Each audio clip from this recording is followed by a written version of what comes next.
Hello everybody and welcome to another top 5 board gaming video. It's the beginning of the month, in this case August, and you know what that means. It's time to talk about another 5 games that I will probably not get to play, much less own, but am still super excited about.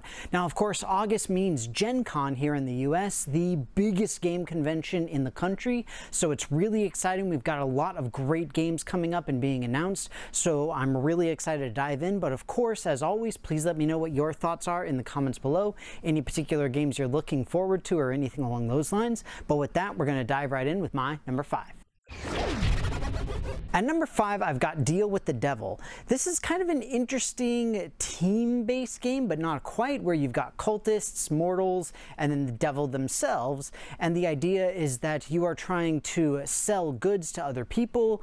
You're trying to give away parts of your soul. If you're the cultist, you're trying to get people's souls. If you're the devil, all of this kind of stuff. And so you don't know whose team anybody else is on or anything like that.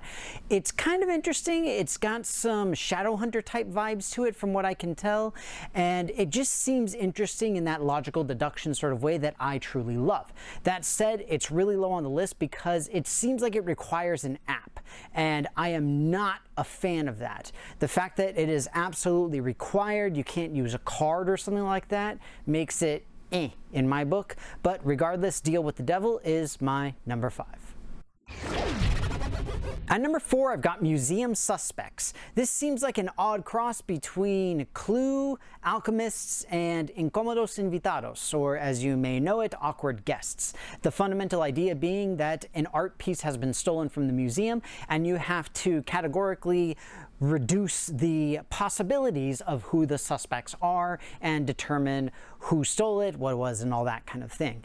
Now, I think that this is good as an introductory sort of logical deduction game, which I absolutely love, and it's great to have. But the reason it's lower on my list personally is because it doesn't have that depth of complexity that I would like to play with my own gaming group. But again, if you've got new people to the genre, it seems like it's going to be good. It seems like a good idea. Museum Suspects, my number 4. At number 3, I've got Bloodstones. There's not a lot of information about this, but some more is going to be coming out at Gen Con, and it seems like it'll be pretty interesting. The description is very reminiscent of Rising Sun and the like, where the idea is that you've got multiple different sort of tribes that have specific capabilities and the ability to summon particular creatures, and the idea is that fundamentally it's area control. But that said, it's done in a relatively unique way in that you have tiles that represent actions you can take, and you can take as many as you want with some few restrictions and things like that. Again, this is more along the lines of simple intrigue than anything else, but that's really why it's in the middle of the list here, because I personally just don't know that much about it, and not very much has been released about it, but it does seem very interesting. Bloodstones, my number 3. At number 2, I've got Terracotta Army. This seems like it's going to be a great game with a wonderful historic theme, and on top of that, it's taking a lot of different gaming mechanics and melding them together in what appears to be a good way, or what should be a good way. Essentially, we've got things ranging from worker placement and upgrading those workers, to resource management, to King of the Hill style area control, where you've got presence-based area control as well as domination-based presence control, and kind of everything in between. And it just seems really unique and different in that sense. It is miniature heavy because you are talking about terracotta soldiers, but in this case I think it fits the game so nicely that I don't even mind it has so many miniatures. So overall, looks like a wonderful game. Hopefully I'll get to play it at some point. Terracotta Army, my number 2. At number 1, I have Autobahn, yeah.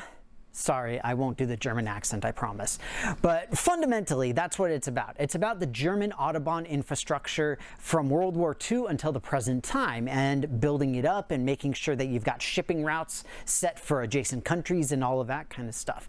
But the thing is that while this is normally not my type of game with planes, trains, and automobiles, it does have some unique mixtures of mechanics going on, where you have things like membership on board seats and the ability to go higher up into the government and the structure so that you can have more say in what's done, when, and how resources are divided and all of that sort of thing. So it seems like it's very intriguing in that sense, alongside the simple building concept that goes along with like Ticket to Ride or Power Grid or things along those lines.